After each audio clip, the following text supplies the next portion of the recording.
that information will be provided to y'all.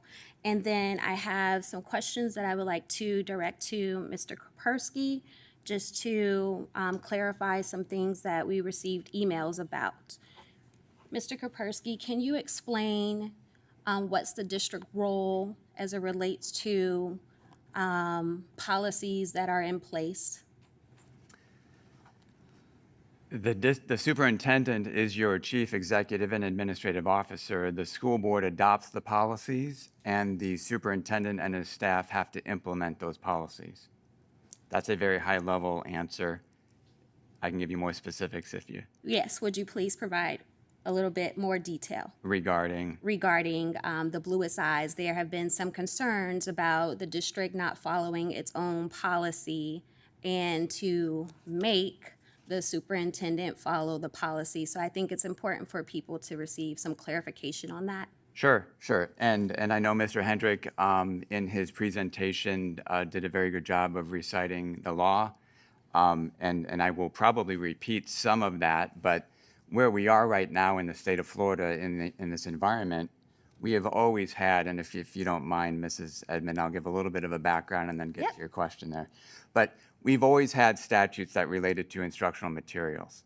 And so one of those statutes mentioned by Mr. Hendrick, section 1006.40, has always said you may not have materials that are pornographic or harmful to minors in your schools. That same statute also says that the materials need to be age appropriate. And so we have been following that for years, if not decades. And so what is new in the state of Florida, starting with the last legislative session, HB 1467 was passed and added some additional duties and obligations of school district staff with respect to instructional materials. And specifically, some of the ones that are relevant here are that every certified educational media specialist, we call them library media technology specialists or LMTSs, they have to undergo a training that was created by the DOE. And that training needs to be completed by July 1st. And I know that you've heard from Mr. Hendrick and Dr. Evans that people are in the process of taking those. And the staff that needs to take those are going to have that done well before July, probably in the next month or so. The law also had other provisions, but the main one for our purpose here today, and I probably think what most people are here to talk about, relates to this training and our application of that to the Bluest Eye and potentially to future other titles. So the DOE had to create this training. The DOE also implemented a rule, sort of like your school board policies. That's a rule of the school board, but a state agency creates a rule. They go through rulemaking authority, through public meetings, public comment, just like you have with your policies. And on January 24th, the State Board of Education adopted Rules 6A-7.0715.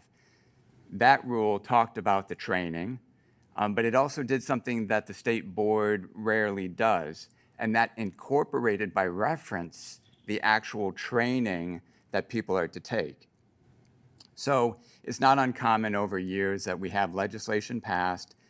The legislation says the Department of Education will create implementing regulations or rules, and then they do so, and we follow those. And then DOE staff will create a PowerPoint or maybe go out and submit training, and the training is given to everybody in the state who would like to receive it. What's unique here is in this rule, the State Board of Education incorporated by reference the 40-slide deck into that, and then there is spoken word over that, which is also part of the training. So, as Mr. Hendrick stated in his presentation, this state board rule with the training and what's stated in the training now has the force of law.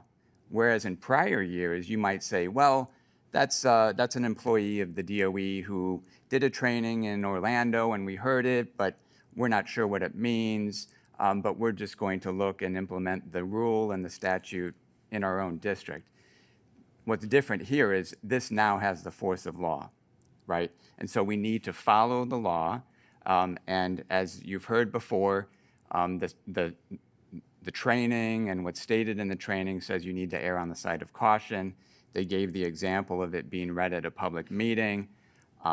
So I do believe that the DOE action has expanded the statute and the rule itself. So the training expands now what the existing law was, let's say last year.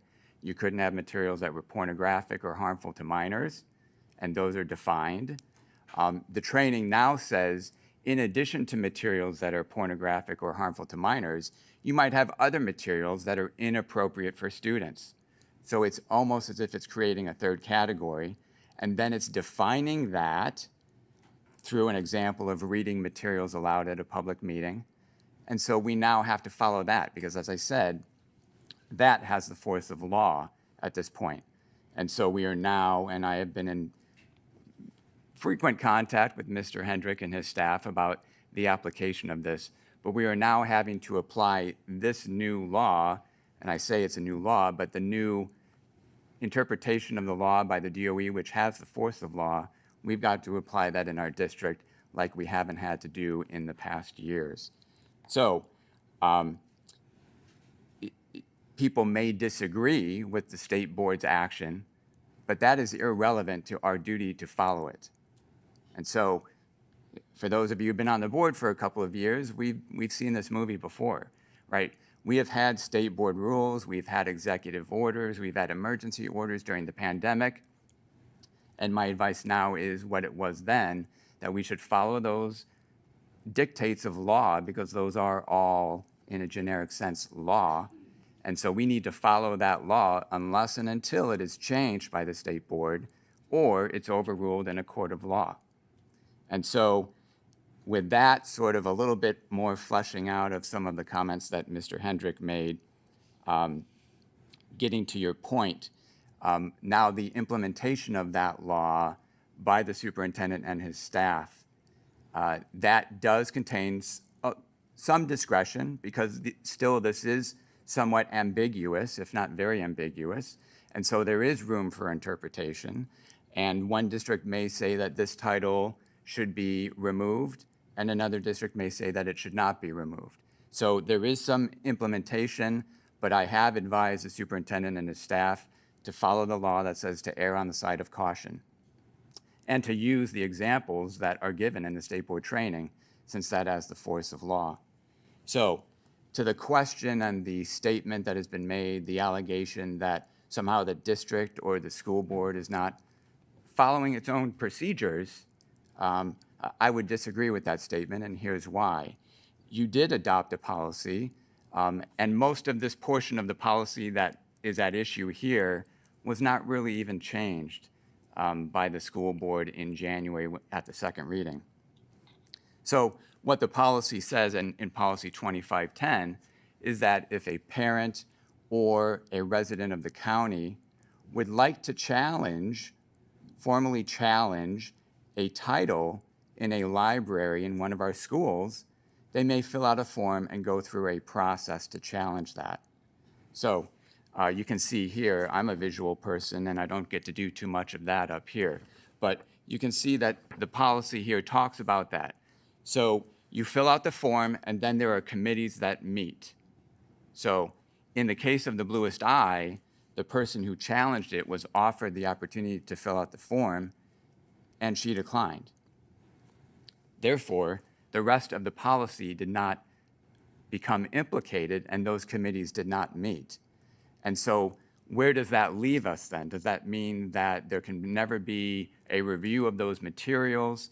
And I say no, because the administration, both school-based and district-based, has the power and I believe the duty, as reinforced by the recent changes to the law, the power and the duty to make sure that materials in our schools comply with the law.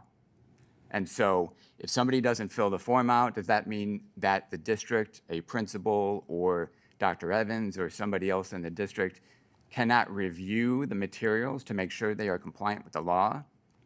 Of course not. If a form is not completed, the district still has the obligation to make sure the law is followed. And so I've been following some of the public debate on this, and I just disagree with the assertion that the policy was not followed. Now, Mr. Hendrick, and I heard him say that he's going to be coming forward at a future workshop with some recommendations for you. He may have different ways of handling how he takes care of issues where the formal process is not followed. But until that time, and even after that time, he still has the obligation to make sure that the materials in the school are compliant with the law. Thank you, Mr. Kopersky, for providing additional information and context regarding what occurred with the Bluest Eyes and moving forward.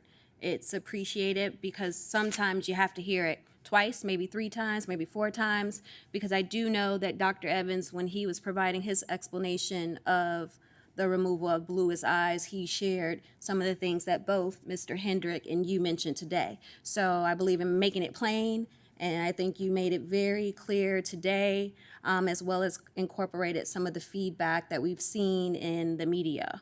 So thank you very much for that. As my last comment for now, so today is Valentine's Day, and we as a district have made a proclamation to celebrate Black History Month. As I've visited schools and spoken to some people, there still remains concerns about what they can do within our schools and if it's breaking the law. And I think it's important to make sure that we understand, as well as our staff understand, that Black history should be taught. So I look forward to continuing to visit schools and looking for evidence, as well as being a part of the Black History Month celebrations that occur not only this month, but the events that occur throughout the year, because it's extremely important. I'll conclude my comments with a quote by Frederick Douglass. "It is easier to build strong children than to repair broken men." And we have the obligation here, as board members, as staff, as parents, as community members, and I appreciate the engagement, the conversation, the dialogue, the interest that has been placed on what we are doing in Pinellas County. I also encourage that if you have the time to mentor, volunteer, substitute, please join a great team of educators and volunteers that are working to instill a love for education and knowledge in all children. Thank you. Thank you very much.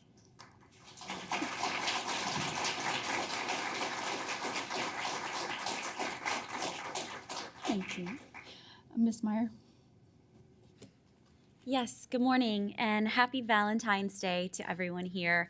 In honor of Valentine's Day, I just want to share a very heartwarming story that recently happened here in Pinellas County.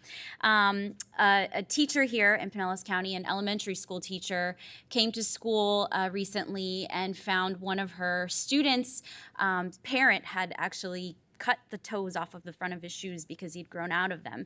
And this teacher then went and bought this young man a new pair of shoes. And when she shared this story with some of her friends, it basically prompted a countywide shoe drive that is going on right now for students all across the county here in Pinellas. And this just has nothing to do, it's not district sponsored, but it is a grassroots effort to fill a need. And I just wanted to share because I think it's very heartwarming and such a wonderful display of kindness here in the month of February, the month of Valentine's Day. I'm not going to read all of the locations for drop-offs for the shoe drive, but it's for, preschool all the way to 12th grade. So if you're interested in that, I did share that on my social media. You can go there and see it if you're interested in assisting in that. And again, just a grassroots effort to fill a need. And I'm very proud of our community and how they step up and how we take care of each other. So thank you. Thank you very much. Mrs. Hine? Thank you. I'm so energized to see everybody that's here today, and I'm also very energized by the engagement with our schools, certainly this year and in the last several years, realizing that what we teach and how we teach matters. So I really appreciate everyone here being engaged in our public schools. I do want to acknowledge the 5-year anniversary of Marjorie Stoneman Douglas. That was and remains a very difficult reality. I want to thank Chief Williams, our Chief of Police, who works tirelessly. He and his team, thank you. I want to thank Clint Herbick and Dennis Russo and your team and that constant commitment to vigilance and being sure we have the very best systems and people in place that we can, should we need to respond to something like this. I thank you deeply. I also thank our folks who implement Sandy Hook Promise and our mental health counselors, because yes, we can harden schools, we can have police, we can be ready to respond, but the most important thing we can do is figure out how to get people not to want to kill people, especially adolescents. And we see what's happening in our adolescent population today. So I would ask our community, I know our teachers work very, very hard at this every single day, and I would just ask your support in creating a world and in creating an environment that our adolescents feel at home, included, welcome, happy, supported, have a place to go and talk to people when they are struggling or questioning. This is up to all of us. It's up to all of us to create that world every single day. So I wanted to take a minute to acknowledge that, and thank you again for all the work that's done every day.